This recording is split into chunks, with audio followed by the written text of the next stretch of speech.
iSphere is a research institute within Heriot-Watt University that focuses on social policy, housing and equalities research. We work in the area of extreme disadvantage, so the research that we do is focused on policy change for the benefit of people experiencing homelessness, poverty, destitution and other forms of severe social disadvantage. We sit really at the interface between housing policy and social policy. We present evidence to parliamentary inquiries, to select committees, to parliamentary groups. We use evidence to directly inform ministers and key decision makers within the Westminster government, Scottish government and Welsh government. We work cross party lines very effectively, and we publish without fear or favour whoever is in power. One of the things that really stands out for us is how much we can leverage our research and how much more effectively we can achieve change if we work in partnership with other organisations.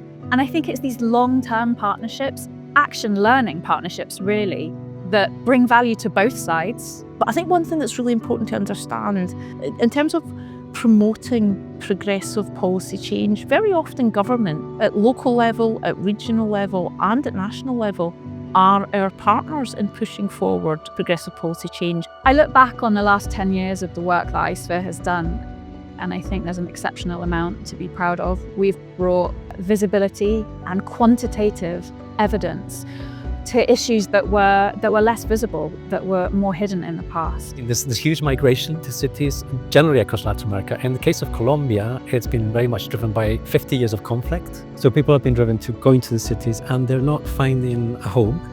So they're having to go to these steep hills on the sides of the city and building their own homes there, or getting somebody to build it for them. That's the first step in creating this problem, because where they are building these homes is on increasingly steep hillsides, because they're going further and further up.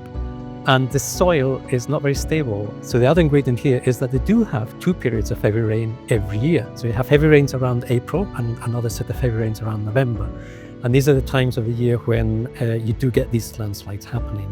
By doing increasingly what we call in nature-based solutions, so there's a lot of work on that in Heriot-Watt, using things like trees to actually try and stabilize the ground. So we got to a stage where we actually, because of all the pilot things we were doing with communities, it started attracting the attention of local government to try and put together a plan for that area. It's a kind of continual process of having impact, but then seeing how can we actually accelerate that next bit of impact even further by going back to the field and working again with communities. People who are neurodivergent have historically and traditionally had really quite poor experience of employment.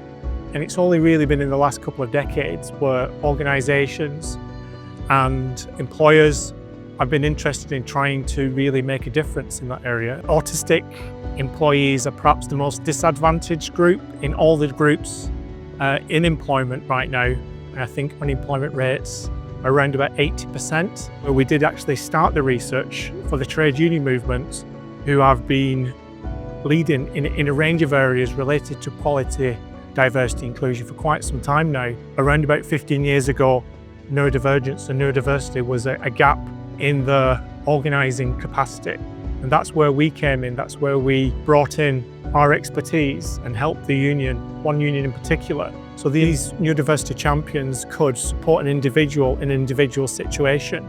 Probably more importantly, however, is that the representatives were meant to represent neurodivergent people in collective terms. And it could involve potentially tens, if not hundreds of thousands of people in those situations. We've seen some outcomes in terms of organisations such as Network Rail being very receptive to the idea of inclusion related to neurodivergent people, and they've subsequently made that a big part of who they are as an organisation. And we were obviously part of how the Transport Salary and Staff Association did that in the first place.